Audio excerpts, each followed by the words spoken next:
Salvador, is your father okay? Asked Mrs. Grassman. Miss Anbo. She'd gotten divorced last year, much to the delight of the 5th grade boys who were just coming into their first erections. Poppy wasn't okay. The day Mommy came home for a few hours, cut a permanent diner-sized pie slice out of his will to live. It was bad enough that Mommy's return was illogical, impossible, and for all that, irrefutable. It was that they had fought. They had spent that last precious coda of their marriage fighting over a stupid, dead cat. My stupid dead cat. But I wasn't going to tell Miss Anbo any of that. I just said to her, he's okay. She looked at me askance.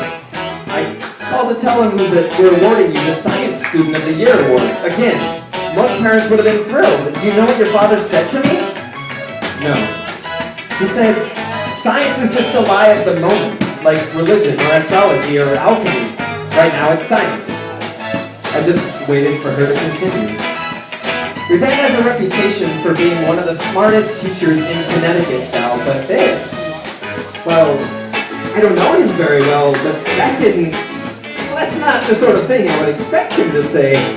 She gripped her nose, shook her head. I'm sorry, I'm not making any sense. I just kicked my legs and looked at her.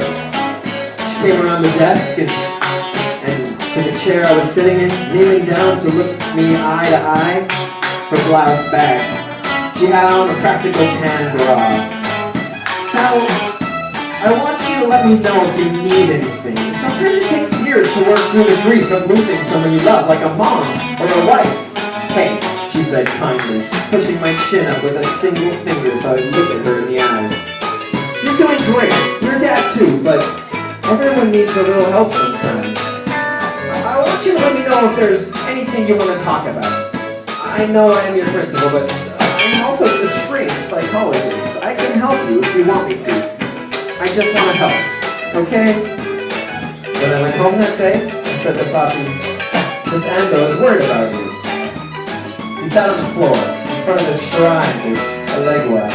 He had set it up in the living room a few weeks after Mommy had come back, had gone, and hadn't much moved from it since. It was decorated with a red and black runner and candles and rum shots and hard brilliant candies and old fruit collapsing in on itself. The big coconut with shells for eyes and a mouth.